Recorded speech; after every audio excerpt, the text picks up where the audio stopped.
माननीय सभापति महोदय, आज इस पुराने वक्त की आखिरी रात में खड़े होकर इस नए वक्त के आगाज की नई सुबह के दिन मैं प्रधानमंत्री श्री नरेंद्र मोदी जी, हमारे अल्पसंख्यक मामलों के मंत्री किरण रिजिजू जी का मैं बहुत इस्तकबाल करता हूं। जब वक्त के ऊपर हम बात कर रहे हैं, वक्त की रुखसती का वक्त आ गया है और नई वक्त की नई सुबह होने का वक्त आ गया है। अगर हमें इस पे बात करनी है तो मुझे चार दृष्टि से बात करनी पड़ेगी। एक, इस बिल के तकनीकी प्रावधान जिस पे बहुत सारे लोग बहुत कुछ बोल चुके हैं। दूसरा है वक्त की अवधारणा, तीसरी है वक्त की राजनीति और चौथा है वक्त की राजनीति के नाम पर होने वाली वह सांप्रदायिक बनाम सेकुलर की राजनीति। सबसे पहले हमारे नेता सदन माननीय नड्डा जी ने बताया कि किस विस्तार के साथ इस वक्त कमेटी ने काम किया, किस शिद्दत के साथ हमारी सरकार ने काम किया। और चाहे वक्त कमेटी के जेपीसी के चेयरमैन हमारे उस सदन के सदस्य जगदम्बिका पाल जी रहे हो, हमारे मंत्री जी रहे हो, सबने जिस शिद्दत से काम किया है, तो उनके लिए मैं माननीय प्रधानमंत्री जी अपनी सरकार की तरफ से कहना चाहता हूं कि उन्होंने एक इबादत के भाव से काम किया है। तो मैं कहना चाहता हूं, इबादतों की तरह मैं ये काम करता हूं, अपने फर्ज को झुककर सलाम करता हूं, फिर भी आप खिलाफत कर रहे हैं तो तेरी मुखालफत से निखरती है शख्सियत मेरी। मैं सियासी दुश्मनों का भी बहुत एहतराम करता हूं। तो इस एहतराम के साथ मैं अब आगे का बयान शुरू करता हूं और मैं ये बताना चाहता हूं कि एक बड़ी सिंपल सी बात है जो अभी माननीय नड्डा जी ने भी कहा। दुनिया के तमाम मुस्लिम देश बता दिए, इस्लाम की धर्म स्थली सऊदी अरब, सबसे बड़ा मुस्लिम देश इंडोनेशिया, जहां खलीफत रही वहां टर्की, और जहां आईएसआईएस का इलाका वहां इराक और सीरिया, वहां कहीं भी कुछ भी नहीं है ऐसा, फिर भी हमारे यहां क्यों है कैसा। तो मैं कहना चाहूंगा सभापति महोदय, एक हिंदी में कहावत होती है, नया मुल्ला प्याज ज्यादा खाता है, परंतु यहां तो जो गैर मुल्ला प्याज बहुत खा रहा था और इतना खा रहा था कि आंसू निकल रहे थे गरीब मुसलमान के भी और देश के भी। इसलिए मैं कहना चाहता हूं सभापति महोदय, अगर छोड़ दीजिए भारत की बात करिए, तो क्या ऐसी कोई शक्ति सिखों के पास है, ईसाइयों के पास है, यहूदियों के पास है, पारसियों के पास है? नहीं है। छोड़ दीजिए, इस्लाम के अंदर आइए। अगर इतना भाईचारा है तो ये सुन्नी वक्फ बोर्ड और शिया वक्फ बोर्ड अलग क्यों है मेरे भाई? जमीन पे एक दूसरे पे एतबार नहीं है, सिर्फ सियासत के लिए साथ में आने की बात है। ये भी जरा सोचने की बात है। और जो अकलियतों में भी अकलियत है, आगा खानी है, बाकी है, जो बोहरा है, उनकी तो कोई गिनती नहीं है। हमारी सरकार ने पहली बार मुस्लिम समाज के अंदर भी ईमानदारी से सबको समान प्रतिनिधित्व देते हुए एक नई सुबह के नए वक्त का आगाज किया है। इसके लिए मैं सरकार को बधाई देना चाहता हूं। और सिर्फ ऐसा ही नहीं है, मुस्लिम समाज के अनेक लोग इस प्रकार के नियमों से बहुत प्रभावित हुए और बहुत प्रताड़ित हुए, जिसके अनेक उदाहरण बहुत लोगों ने बताए होंगे। मोहम्मडन एजुकेशन सोसाइटी कोल्हापुर का केस है, ईदगाह मैदान हुबली का केस है, जिसको सुप्रीम कोर्ट ने साफ साफ उसको हुबली धारवाड़ म्युनिसिपल कॉर्पोरेशन को वापस कर दिया। अनीसा अयासा वर्सेस तमिलनाडु वक्फ बोर्ड का केस है, तेलंगाना स्टेट वर्सेस मोहम्मद मुजफ्फर का केस है, हिमाचल प्रदेश वक्फ बोर्ड वर्सेस ख्वाजा खलीलुल्लाह का केस है, और सभापति महोदय ताजमहल पर भी दावा कर दिया गया। अब तो मैं पूछना चाहता हूं, और सुप्रीम कोर्ट ने अपने जजमेंट में कहा कि भाई शाहजहां के जमाने का लिखा फरमान लेके आइए, तब हम मानेंगे कि इस पे कोई दावा है या नहीं।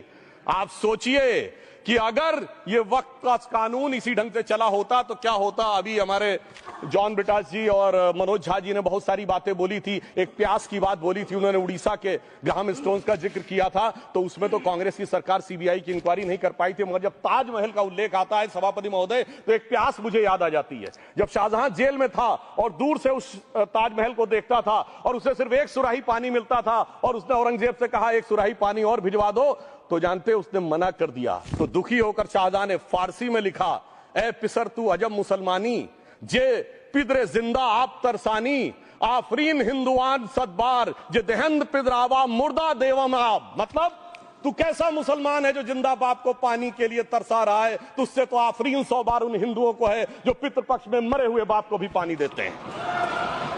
और सभापति महोदय, मैं बताना चाहता हूं कि ये हमने ईमानदारी से मुस्लिम समाज के कल्याण के लिए बात की है, क्योंकि एक तरफ खड़ा हुआ है ईमानदार मुसलमान जो शराफत के साथ ईमान को गले से लगाए हुए हैं, और दूसरी तरफ कुछ चंद सरमाएदार हैं जो उस अमानत में खयानत करके शरारत के साथ उसके झंडा बरदार बनना चाहते हैं। तो ये मुकाबला किसके बीच में है? ये शराफत अली और शरारत खान के बीच में मुकाबला है। हमारी सरकार शराफत अली के साथ खड़ी है। हमारी गरीब मुस्लिम के साथ खड़ी है। ये गरीबों गुर्बत वाले गुर्बत अली और सरमाएदारे वाले गाजी खान के बीच का इलाका है। मगर मैं कहना चाहता हूं महोदय, एक बात मैं बहुत स्पष्ट रूप से कहना चाहूंगा, इन जरूरतमंद मुसलमानों की लड़ाई के लिए मैं कह सकता हूं कि ये गरीब मुसलमानों के दिल की कसक और कट्टरपंथी वोट के ठेकेदारों के मन की ठसक के बीच में हमारी सरकार ने उस कसक का साथ दिया है, जिसके लिए मैं मानता हूं गरीब और पसमानदा मुसलमान निश्चित रूप से उनका आभारी होगा। हां, मगर जब इसकी बात आती तो भी माननीय खड़गे जी भी बोल रहे थे, माननीय संजय सिंह जी भी बोल रहे थे, मनोज झा जी भी बोल रहे थे कि साहब आपके यहां वो कितने पुजारी हैं और कितने किस वर्ग के पुजारी हैं। तो मैं उनको बताना चाहता हूं, केवल अकेले जूना अखाड़े ने पिछले साल 71 SC ST लोगों को महामंडलेश्वर बनाया। अरे आपको हमारे सदन में बैठे हुए बाल योगी उमेश नाथ जी नहीं दिखते? वैसे तो कहा जाता है जात ना पूछो साधु की, मगर मैं बताना चाहता हूं विश्व हिंदू परिषद के 50,000 से अधिक पुजारी ट्राइबल्स में जो शेड्यूल कास्ट है जो काम कर रहे हैं। मगर मैं हद अदब से पूछना चाहता हूं, बताइए मुल्ला मौलवी मुफ्ती मुकर्रम बारी हाफिज में से कितने पसमंदा हैं? उसमें कितने जुलाहा अंसारी घोसी बताइए मिरासी कितने हैं? बाकी छोड़िए, पसंदला बोर्ड में है क्या? अरे वक्फ बोर्ड में है क्या? इसीलिए मैं कहता हूं खुद मियां फजीहत दूसरों को नसीहत। अगर ईमानदारी से बात करनी है तो उस पर आगे। मगर मैं एक बात और कहना चाहूंगा कि हमारी जो सरकार ने नाम दिया है, इसको उम्मीद नाम दिया है। और ये उम्मीद है किसके लिए? उस ईमानदार मुसलमान के लिए और देश के हर खास व आम के लिए ये उम्मीद है। मगर सभापति महोदय, कुछ लोग वो हैं जो उम्मा का ख्वाब पाले हुए थे।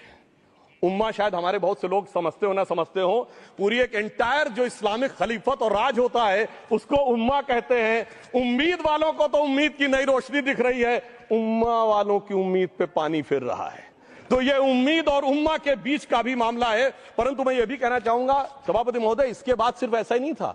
प्रॉपर्टीज के ऊपर, तमाम सरकारी प्रॉपर्टीज पे, जिसमें बहुत डिटेल में हमारे साथी लोग गए, मैं डिटेल में नहीं जाना चाहता। भोपाल का विषय, हैदराबाद का विषय, मुंबई का है, लखनऊ का है, पटना का है, बहुत प्रकार से है। माननीय लालू प्रसाद यादव जी का विषय जब बताया गया था तो बहुत ज्यादा हमारे मनोज झा जी बोल रहे थे, तो अब मैं उसके डिटेल में नहीं जाना चाहता हूं। सबने वो वीडियो देखा है। बस एक लाइन में उनके लिए कहना चाहूंगा, वो कुछ भी बोल रहे हैं, जिसे कहते हैं बिगड़ी बात बने नहीं, लाख करो किनकोए, रहीमन बिगड़े दूध को मथे न माखन होए। अब जो बोलना था वो बोल चुके, सबके सामने वो आ चुका। अब एक बात और है, दूसरे धर्म स्थलों के बारे में विषय आता है तो मैं याद दिलाना चाहता हूं, केरला के कैथोलिक चर्च ने 31 मार्च 2025 को जो लिखा, सिर्फ उसकी लास्ट की 2 लाइन बोलना चाहता हूं। We request the central government to get the amendment bill passed as early as possible so that the tears of thousands of suffering people in the place like Munambam can be wiped out only by a legal amendment that can provide a permanent solution to their suffering. We urge all the MPs from opposition party to support the bill so that the historic legislation can become unanimous. मगर सभापति महोदय, ये अल्पसंख्यकों की बात करने वाले जब अल्पसंख्यक की बात आती तराजू पे तौलते हैं, किसका वेट ज्यादा है, किसकी धमक ज्यादा है, किसकी खनक ज्यादा है, फिर तय करते हैं कि माइनॉरिटी के साथ आना है, किस माइनॉरिटी के साथ नहीं आना है। और मैं एक और बात कहना चाहता हूं, तमिलनाडु के तिरुचेरी मंदिर की बात आई, यमुनानगर में गुरुद्वारे की बात आई, केरल में क्रिश्चियन कम्युनिटी की जमीन की बात आई। बहुत सारे लोग प्लेसेस ऑफ वर्शिप के एक्ट की बात करते हैं, तो as per places of worship act Tamil Nadu का मंदिर का तो स्टेटस नहीं चेंज हो सकता भाई। 15 अगस्त 47 के बाद किसी प्लेस ऑफ वर्शिप का स्टेटस नहीं चेंज हो सकता, तो वक्फ बोर्ड को क्लेम फॉरफिट कर देना चाहिए, because it is in contrast to the places of worship act. परंतु अब सुनिए, यही गुरुद्वारे के बारे में भी होना चाहिए। मगर सभापति महोदय, चाहे वक्फ बोर्ड का एक्ट हो, चाहे प्लेसेस ऑफ वर्शिप एक्ट हो, एक ही को फायदा होना है, जिसे कहावत में कहते हैं खरबूजा छुरी पर गिरे या छुरी खरबूजे पे गिरे, आखिर में कटना भगवे रंग के खरबूजे को ही होता है।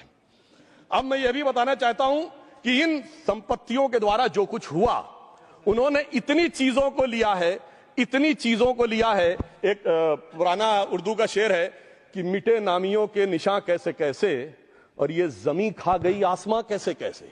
इस जमीन ने कैसे कैसे लोगों को अपने में समा लिया, इसकी तमाम तारीख गवाह है। अगर मैं इसमें बहुत डिटेल में जाऊंगा तो सदन का बहुत सारा वक्त जाएगा, परंतु मैं एक बात यह कहना चाहता हूं कि जब इतना ज्यादा आगे बढ़ गया तो फिर कोर्ट ने आगे इंटरवेंशन करना शुरू किया। मैं डिटेल में नहीं जाना चाहता हूं। अभी कार्तिकेय शर्मा जी ने बहुतों ने बोला सैयद फैसल का case versus union of government, Allahabad high court के केस को कहा, मगर Bashir versus state of West Bengal case में उन्होंने बहुत क्लियर कट कहा है कि waqf is not a religious denomination in accordance with Article 26 of the Constitution, so the matter relating to the restricting the economic, financial, political and other sectoral activities that may be associated with religious practice under Article 25(2)(a) of the Constitution can be regulated by the state.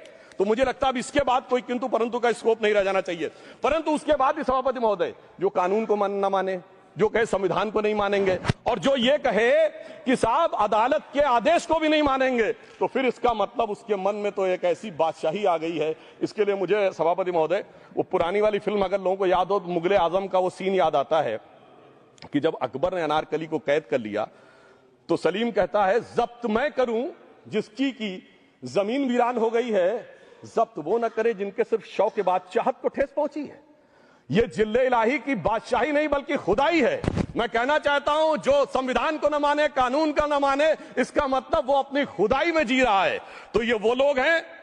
और वैसे मैं सभापति महोदय खुदाई से आजकल बहुत से लोगों को डर लगता है, क्योंकि जहां जहां खुदा है वहां वहां भगवान है, जहां जहां खुदा है वहां वहां भगवान है। बाकी आप सब बहुत बुद्धिमान हैं। अब मैं ये भी बात कहना चाहता हूं, और वैसे आखिर में उस अनारकली को कैद से छुड़ाने के लिए सलीम का एक हिंदू साथी दुर्जन सिंह ही आया था। मैं कह सकता हूं कि वक्फ की इस मुकद्दस जमीन को अगर कैद करके रखा है तो उन चंद लोगों ने जिनके दिमाग आज भी उन चीजों में भरे हुए हैं कि कोई समझता हम तो किसी जमाने में हुक्मरान वक्त थे, कोई कहता हुजूर नवाब थे, कोई कहता बादशाह आलमगीर थे, कोई कहता है बादशाह गाजी जिंदा पीर थे। तो नदीमुल हक साहब ने जो बोला था ना, किसी के बाप का हिंदुस्तान थोड़ी है, बिल्कुल मैं कहना चाहता हूं जिन्होंने इस देश के लिए खून बहाया उनके बाप का हिंदुस्तान है, उस गरीब मुस्लिम कारीगर के बाप का हिंदुस्तान है। पर जो ये कहते हैं कि आगरे का लाल किला किसके बाप ने बनवाया, आगरे का किला किसके बाप ने बनवाया, दिल्ली का किला किसके बाप ने बनवाया, हैदराबाद का चार मीनार किसके बाप ने बनवाया, उसके बाप का यह हिंदुस्तान नहीं है। और उसके बाद भी जो आप करना चाहते हैं, अगर इस रास्ते में आप कांटे बिछाना चाहते हैं, तो उनके लिए एक लाइन कहना चाहता हूं सभापति महोदय, तेरी तमन्ना है पर हम खार न बोने देंगे, खार कांटों को कहते हैं, तेरी तमन्ना है पर हम खार न बोने देंगे, तुझे हम राह की दीवार न होने देंगे, तू सबको रौंद कर आगे जो निकलना चाहे हम तेरी इतनी भी रफ्तार न होने देंगे। और इसीलिए हमारी सरकार ने इस विषय के ऊपर एक सही और सटीक प्रयोग करने का प्रयास किया है। मैं दूसरी बात यह भी बताना चाहता हूं, हमारे डीएमके के तिरुचि शिवाजी ने अनायास अकारण यह बात बोली थी कि उस समय जब जिन्ना का उल्लेख करते हुए उन्होंने कहा कि पार्टीशन के समय, तो मैं उनके सुलभ संज्ञान के लिए बता देता हूं, 1946 की कॉन्स्टिट्यूएंट असेंबली में मद्रास प्रेसिडेंसी में 30 आउट ऑफ 30 सीट जो थी वो मुस्लिम लीग ने जीती थी विद 95% ऑफ वोट्स, और एक भी मुस्लिम वहां के बाद बाहर नहीं गया। इसलिए मैं ईमानदारी से कहना चाहता हूं, फैक्ट को समझिए। और जो मद्रास प्रेसिडेंसी के मुस्लिम लीग के अध्यक्ष थे और पीजे पोकर साहब बहादुर और मोहम्मद इस्माइल, वही बाद में इंडियन यूनियन मुस्लिम लीग के अध्यक्ष बने, और उन्होंने 28 अगस्त 1947 को सेपरेट इलेक्टोरेट मांगे, जो कोई जाके कॉन्स्टिट्यूएंट असेंबली की डिबेट में पार्लियामेंट किया। आप वेबसाइट पे पेज नंबर 270 पे जाके पढ़ लीजिएगा। सरदार पटेल ने बड़े गुस्से में इस बात को कहा, अब जो हो गया सो हो गया, एक रात में दिल नहीं बदल गया, मगर अब देश के लिए कैसे आगे बढ़ना है उसके लिए ईमानदारी से आगे आओ। और खैर मैं अंबेडकर जी और पटेल जी के बहुत सारे वो कोट कर सकता हूं, सारी बातों को छोड़िए, मगर अफसोस की बात यह है सर कि अभी मनोज झा जी ने बोला था हम में से कोई शक है, कोई हूण है और ये करिए। अरे भैया जमाने चले गए, अब जेनेटिक सीक्वेंसिंग का जमाना आ गया है। और जेनेटिक सीक्वेंसिंग ने क्या प्रूव किया है, दुनिया के सबसे बड़े मुस्लिम देश इंडोनेशिया के राष्ट्रपति आए थे और राष्ट्रपति भवन में उन्होंने डिनर के दौरान कहा कि few weeks back I got my genetic sequencing done and I was told that I am an Indian GDN. अरे साहब कहां गुलामी की मानसिकता में पड़े हुए हैं सभापति महोदय। और यहां गुलामी की मानसिकता इस कदर पैबस्त है लोगों के दिमागों में।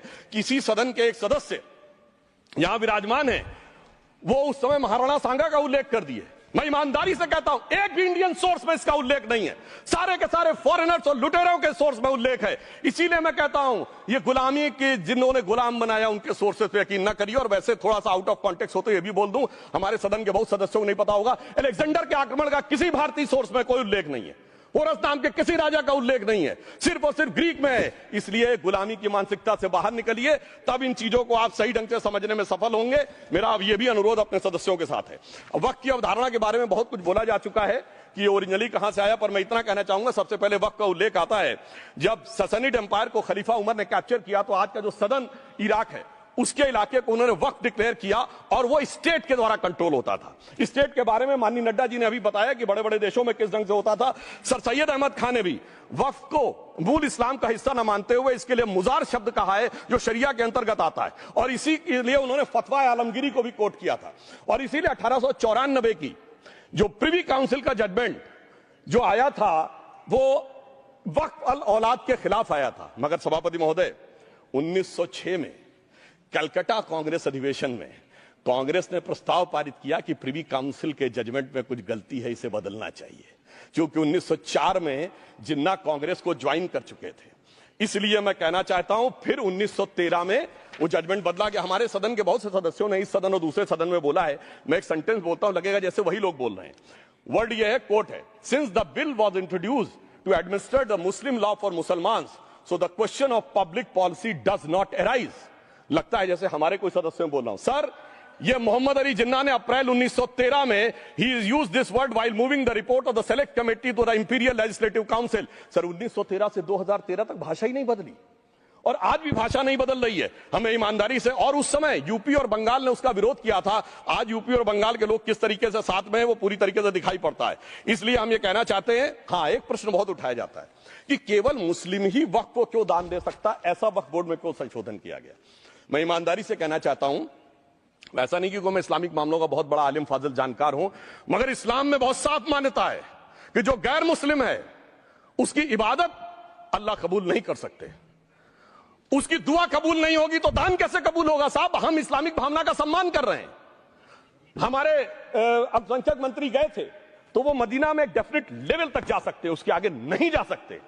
अगर इबादत की इजाजत नहीं है तो साहब जायदाद की इजाजत कैसे हो सकती है। मुस्लिम भावना का सम्मान है, और अगर है तो कोई मुल्ला मौलवी मुफ्ती मुकर्रम बारी आज आके बता दे कि कबूल हो सकती है दुआ, तो हम दान भी कबूल करने के लिए तैयार हैं। और तो और छोड़िए साहब, जब आप कहते हैं कि हर चीज हलाल होनी चाहिए, तो साहब हलाल करने की प्रक्रिया नहीं, हलाल करने वाला भी मुस्लिम होना चाहिए, तब वो हलाल होता था।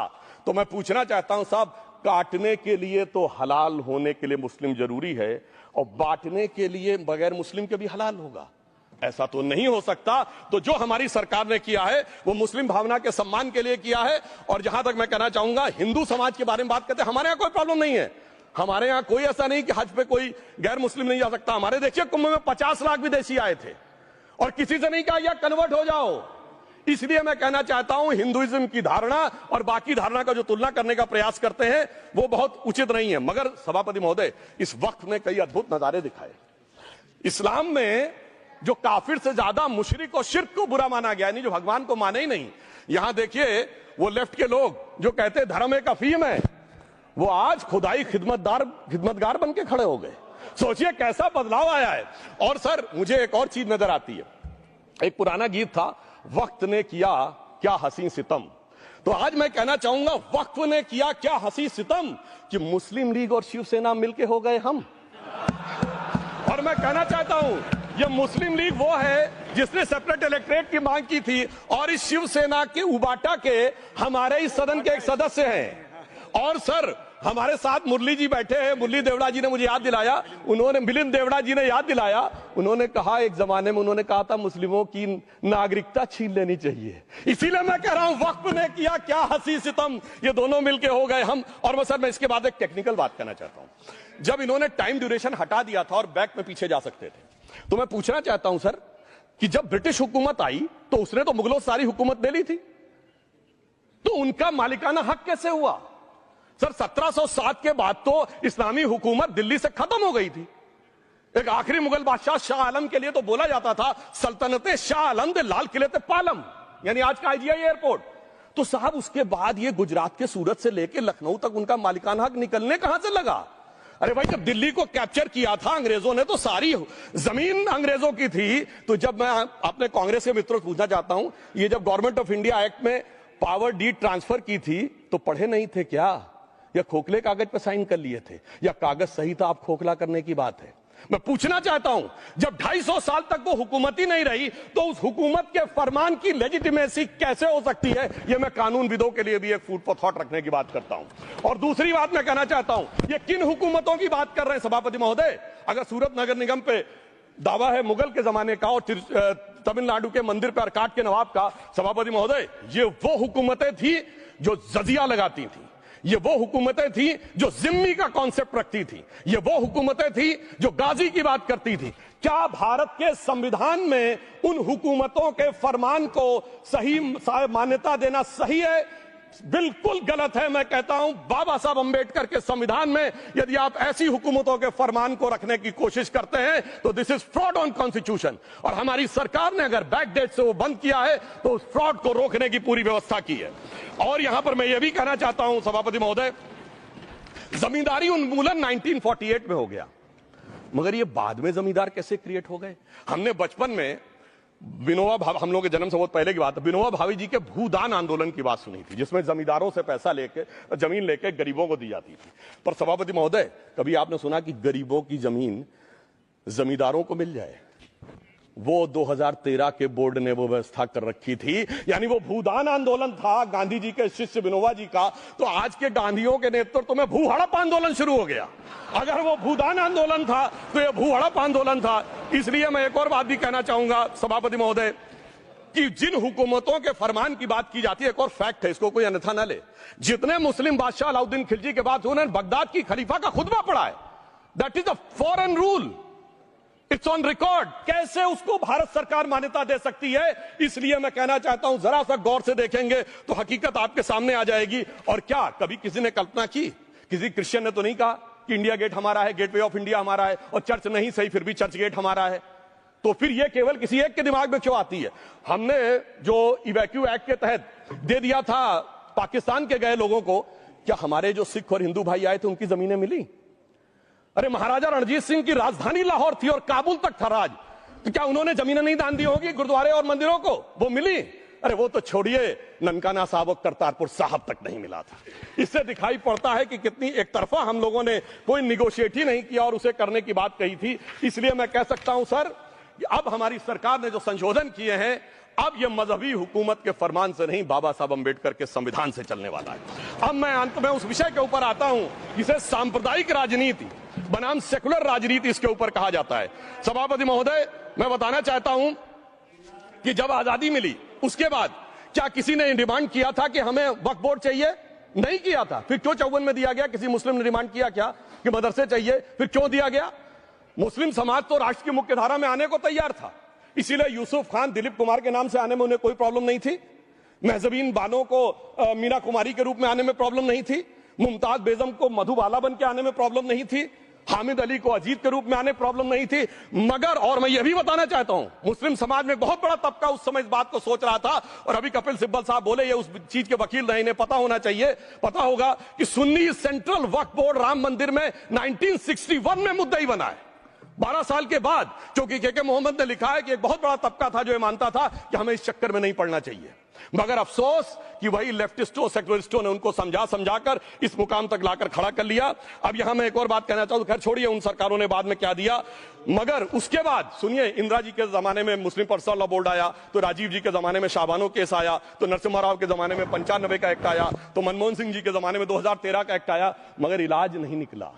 तो इसे एक शेर में कहूंगा कि मरीजे सेकुलर इश्क पर लानत खुदा की, मर्ज बढ़ता गया जो जो दवा की। अब मैं सभापति महोदय एक और बात कहना चाहता हूं, शुरू के 20-25 साल में मुस्लिम समाज के बारे में मैं कहना चाहता हूं। आज जब आजादी मिली तो मुस्लिम समाज के प्रतीक कौन थे? उस्ताद बिस्मिल्लाह खां, उस्ताद फरीदुद्दीन डागर, उस्ताद बड़े गुलाम अली, उस्ताद जाकिर हुसैन, जिनकी अभी कुछ दिन पहले डेथ हुई, बड़े बड़े नगमा निवार, हसरत जयपुरी, मजरूर सुल्तानपुरी, साहिर लुधियानवी, कैफी आजमी, जोश मलियाबादी, जिगर मुरादाबादी। अब सर क्या हो गया? तब मुस्लिम समाज इन अदब के शाहकारों के साथ जोड़ा जाता था। आज मुस्लिम समाज का नेतृत्व किन लोगों के साथ जोड़ता है? इशरत जहां, याकूब मेनन, मुख्तार अंसारी, अतीक अहमद, दाऊद इब्राहिम। कौन जोड़ रहा है ये? तब से सर जब से ये सेकुलर हो गया देश 1976 से और सेकुलर सियासत शुरू हुई, उसने ले जाकर इनको इस मुकाम तक पहुंचाया। और इस वक्फ बोर्ड के बिल में भी जो बात कही जा रही है, सर, मुस्लिम समाज को यह समझाया गया कि तुम्हें बीजेपी वालों को तुमसे बड़ी अदावत है, और कहा गया इनको बड़ी मोहब्बत है। जब यह देश आजाद हुआ, मैं उत्तर प्रदेश का रहने वाला हूं, उत्तर प्रदेश में 1931 की संसद में 8% रेट ऑफ लिटरेसी थी और सैयद मुसलमानों में 24% थी। यूपी की ब्यूरोक्रेसी में 20% थे। आज कहां चले गए सब? मैं एक लाइन में कहना चाहूंगा, ये अदावत और मोहब्बत की सियासत में ऐसे फंसे कि किसी को किसी की मोहब्बत ने मारा, किसी को किसी की अदावत ने मारा, मगर इस शराफत अली को सेकुलर सियासत ने मारा। और मैं सभापति महोदय एक और बात कहना चाहता हूं कि चलिए बोलिए। Fauzia Khan, please one second, mike is there. Yes, ये बोल रहे हैं मुस्लिम समाज आज का इशरत जहां और फलाना टेररिस्ट के साथ नाम जोड़ रहे हैं। ये बिल्कुल आरोप है सर, इसको एक्सपंज करना चाहिए। ये समाज के साथ अन्याय है। ये बात आपको एक्सपंज करना होगा सर, ये बात को। एक honourable member, if you would carefully go through what Sudhanshu has said, I am sure you will appreciate his spirit. Just think for a moment. He has not cast any aspersions. Sudhanshu, go ahead. Time में जवाब दूंगा और उसके बाद ये हमारा सदन माने ना माने, जो देख रहे होंगे उनके लिए कहना चाहता हूं, sir, doctor APJ Abdul Kalam. One second. काहे परेशान? Vaiko ji, honourable member, Vaiko ji, oh my god, Vaiko ji,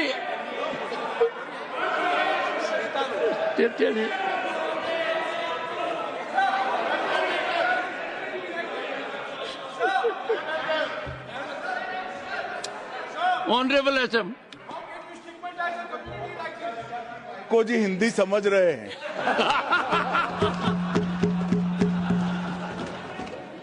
One second. Fauzia Khan, one second. First, I think. One second. Sir क्या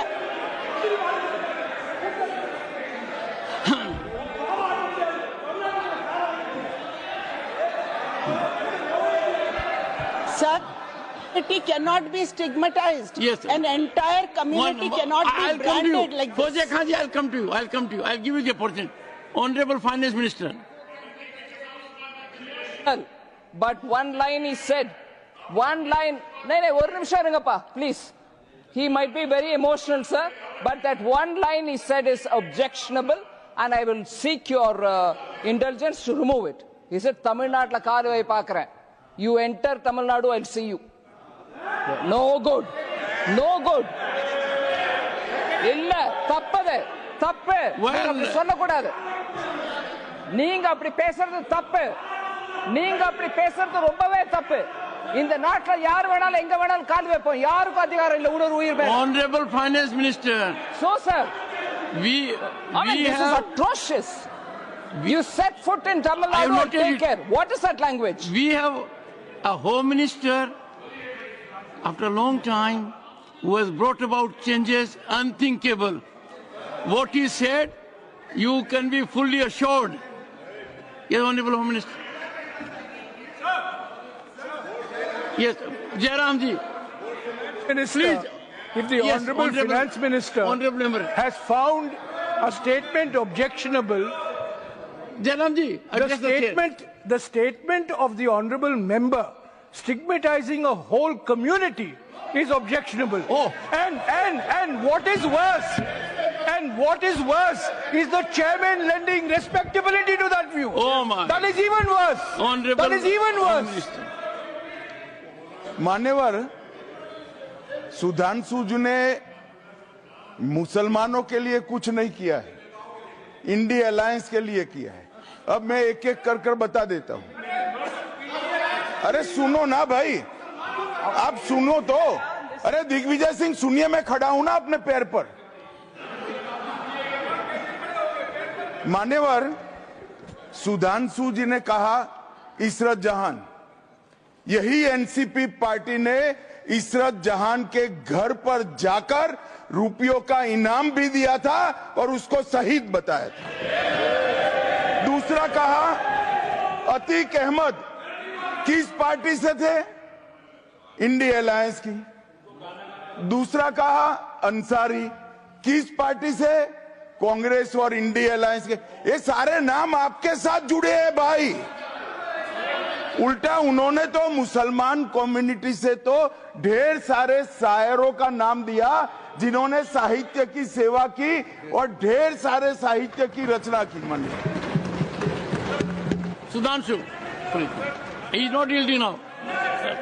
सुधांशु, सबसे पहले मैं तमिलनाडु का जवाब देना चाहता हूं। yes. सभापति महोदय, तमिलनाडु से ही डॉक्टर एपीजे अब्दुल कलाम थे और मैं सारे सदन से कहना चाहूंगा डॉक्टर कलाम का नमाजे जनाजा और याकूब मेनन का नमाजे जनाजा एक ही दिन हुआ। कितने लोग याकूब मेनन के नमाजे जनाजा में गए और कितने डॉक्टर कलाम के नमाजे जनाजा में गए? डॉक्टर कलाम मेमोरियल पे कितने लोगों की फोटो है? दिखाएं मुझे, सोशल मीडिया पे पोस्ट की हो। मगर अफजल हालात का मारा था आपके एक मंत्री का ऑफिशियल ट्वीट है, वही सदन के सदस्य नहीं तो मैं नहीं बोल रहा हूं। याकूब मेनन की जुडिशियल किलिंग हुई आपके एक नेता का, मिनिस्टर का ऑफिशियल ट्वीट है, सदन के सदस्य नहीं है इसलिए नहीं बोल रहा हूं। और सर 26/11 आरएसएस ने कराया, सदन के सदस्य बैठे हुए हैं। हाफिज साहब और सुनिए जाकिर नायक शांति का मसीहा सदन में सदस्य बैठे हुए हैं। सर किसने जोड़ा? मैं नहीं कह रहा हूं जोड़ा, हमने किससे जोड़ा मैं बताना चाहता हूं। मैं अपनी बात, सर मैंने नाम किसी का नहीं लिया। सर आपने उड़ता तीर क्यों पकड़ लिया? सर मैंने नाम नहीं लिया, उड़ता तीर क्यों पकड़ लिया? सर मैं पूरी बात करूं।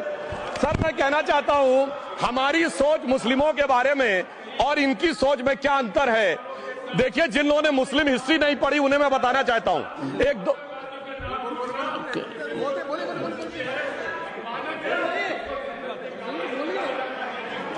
सभापति महोदय, मैं थोड़ा उन लोगों को इस्लामिक हिस्ट्री के बारे में बताना चाहता हूं। Honourable Digvijaya Singh, please, no, I'll give you a chance. I'll give. माननीय सदस्य, ऑनरेबल दिग्विजय सिंह जी। माननीय सभापति महोदय, जो माननीय सदस्य ने बात कही है, मैं सुन रहा था डॉक्टर त्रिवेदी जी की बात। उन्होंने कहा था ऐसे ऐसे ऐसे मुसलमान हम लोगों के साथ हैं और वैसे वैसे मुसलमान इन लोगों के साथ हैं। बात यह है कि आपने जिस तरह से इस पूरी बात कही है ये घोर आपत्तिजनक है, अपमानित करती है और जो माननीय सदस्य ने भी मेरे बारे में भी कहा है मैं उनकी निंदा करता हूं। Honourable home minister, honourable home minister, honourable home minister, एक second. Okay, one second, your mic will be on. जी महोदय, मुझे ये सब कहने की जरूरत नहीं है, लेकिन जो गुजरात में दंगे और फसाद हुए कौन कौन उसके लिए जिम्मेदार थे बताइए। Honourable home minister.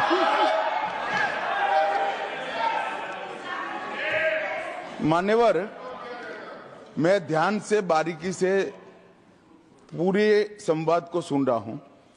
माननीय सदस्य सुधांशु जी ने दिग्विजय सिंह का नाम नहीं दिया। अब वो खड़े होकर कहे मेरे बारे में कहा, इससे साबित हो गए।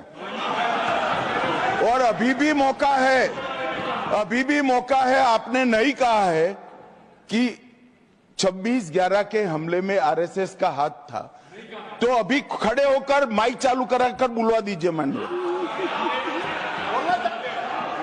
और आपत्तिजनक बात है, मैंने ये बात कभी नहीं कही है, ये आप लोगों का प्रचार है। मेरी आपत्ति इस बात की थी कि सभी माननीय सदस्य ने और बात कही है कि अब हमारे तरफ ऐसे ऐसे मुसलमान थे और वैसे वैसे मुसलमान हम लोग की तरफ थे।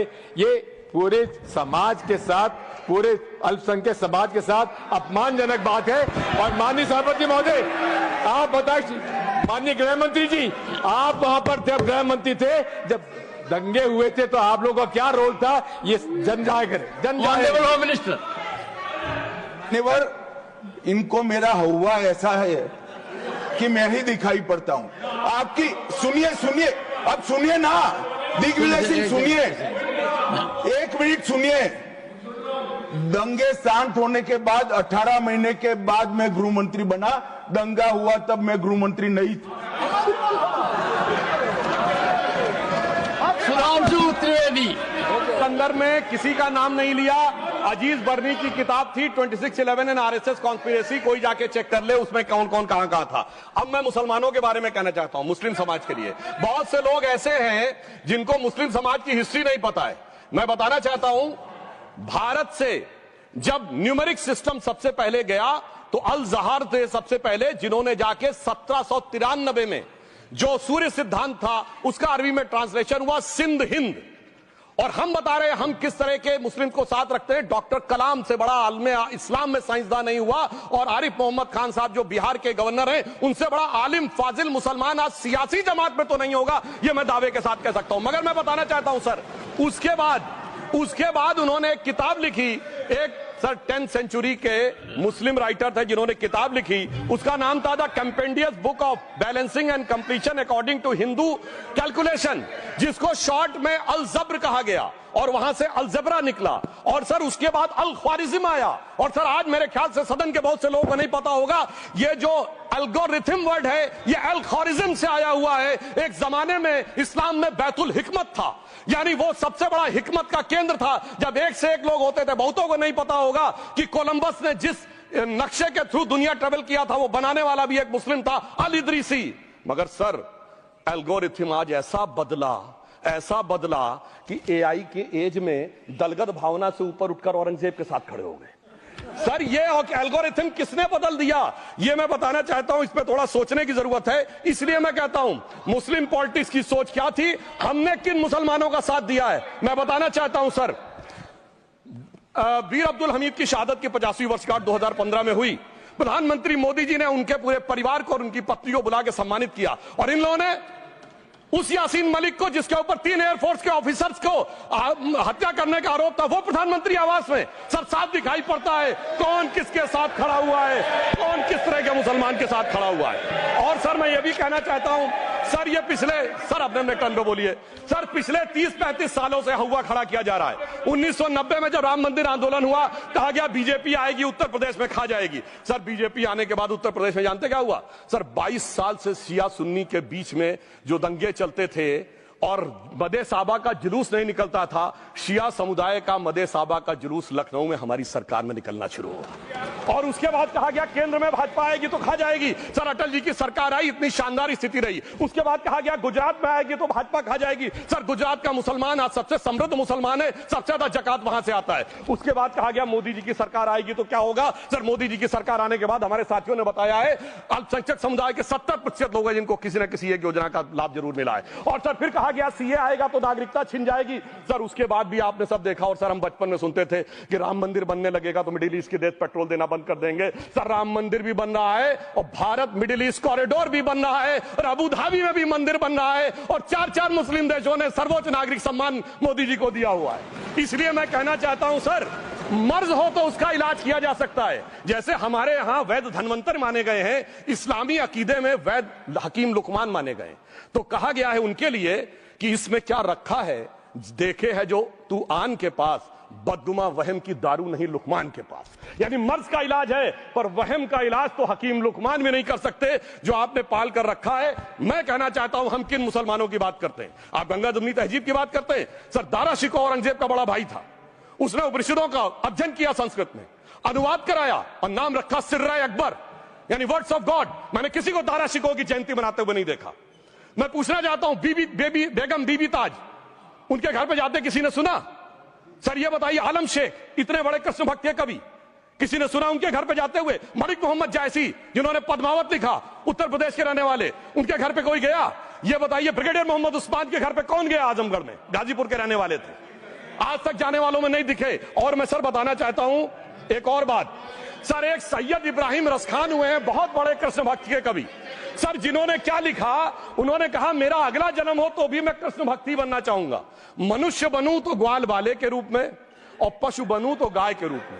उन्होंने कहा मानुष हो तो वही रसखान, बसों ब्रज गोकुल गांव के ग्वारन, जो पशु हो तो कहा बस मेरो चरो नित नंद की धेनु मजारन।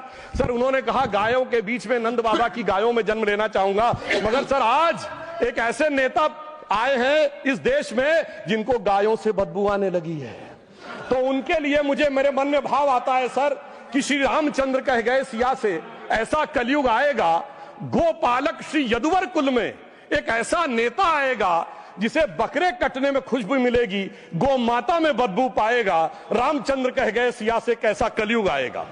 अब सर मैं एक और बात भी कहना चाहता हूं, हम किनको मानते हैं सर? नजीर अकबराबादी को सुनिए, कृष्ण भक्त के लिए क्या कहा। सर मैं एक बोलना चाहता हूं, बुल्ले शाह ने क्या कहा? बुल्ले शाह ने कहा, अभी होली गुजरी है, उसने कहा था आज होली खेलूंगी मैं, कर बिस्मिल्लाह। उन्होंने आगे कहा अलस्तु बिरबिकुम प्रीतम बोले, सब सखियों ने घूंघट खोले, नाम नबी की रतन चढ़ी, सुनिएगा, नाम नबी की रतन चढ़ी और बूंद पड़ी अल्लाह अल्लाह, आज होली खेलूंगी मैं, कर बिस्मिल्लाह। तो मैं भी कहता हूं अब बिस्मिल्लाह करिए और उसके बाद हमारे इस सहयोग करिए, इस सकारात्मक उसका, वरना अल्हम्दुलिल्लाह जो हम मुसलमानों के लिए और देश के लिए करना चाहते हैं उसमें हमें सफलता जरूर मिलेगी। अंत में मैं सिर्फ ये कहना चाहता हूं सर, तमाम प्रकार की बातें यहां पर हुई, सकारात्मक और नकारात्मक, मगर अफसोस की बात यह है कि 1913 के वक्फ वाल औलाद से लेके 2013 के वक्फ वाल औलाद तक इनकी फितरत नहीं बढ़ती, क्योंकि सर ये तो पार्टियां ही अल औलाद हैं, तो इनको तो उससे बहुत ज्यादा वो होगी। पर मैं सिर्फ अंत में कहना चाहता हूं सर, अपनी सोच बदलिए। आप जिस कश्ती पे सवार होकर इस दरिया को पार करने की कोशिश कर रहे हैं, पिछले 75 साल में नहीं कर पा रहे हैं, 10-12 साल में बहुत हिचकोले खा रहे हैं, तो कश्ती और रास्ता बदलिए। तो इनके लिए अंत में एक पंक्ति कहते हुए बात समाप्त करना चाहूंगा कि इन्होंने कश्ती भी नहीं बदली, दरिया भी नहीं बदला, पर इन डूबने वालों का जज्बा भी नहीं बदला, पर है शौक सफर ऐसा, एक उम्र हुई हमने मंजिल भी नहीं पाई, रास्ता भी नहीं बदला।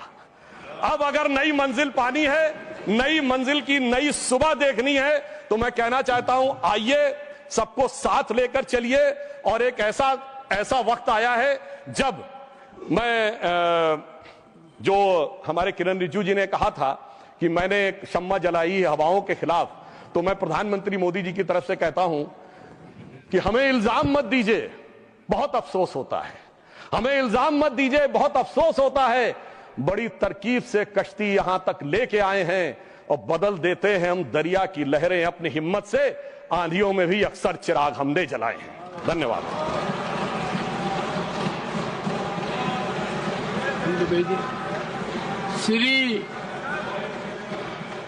श्री जावेद अली खान, क्या पॉइंट ऑफ ऑर्डर? धन्यवाद सभापति जी। One second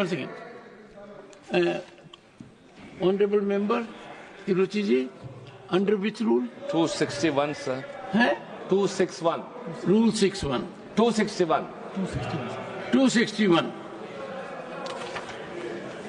yes, I am at rule 261. Sir, the chairman is of opinion that a word or words as or have been used in debate which is or defamatory or indecent or unparliamentary or undignified, he may in his discretion order that such word or words may be expelled. Good. I know the rule. Sir, I was hearing the translation, sir, and he was telling about good intention Muslims and evil intention Muslims. Evil is an unparliamentary word, sir. Kindly explain it. While the Honorable Member Parliament Sudhanshu Trivedi has said enough on it, I reserve my order and you will have it tomorrow in detail on this point. No, I have reserved my order. I will go through every word and I do it quite tomorrow itself. Jairamji, tomorrow itself. Tomorrow itself. No, will tomorrow come? And I am surprised कि chairman becomes easy punching bag. आपने 2 बार पिछले 20 minute में कहा है, I am lending strength to this narrative. So you supported him? Yes. You supported him?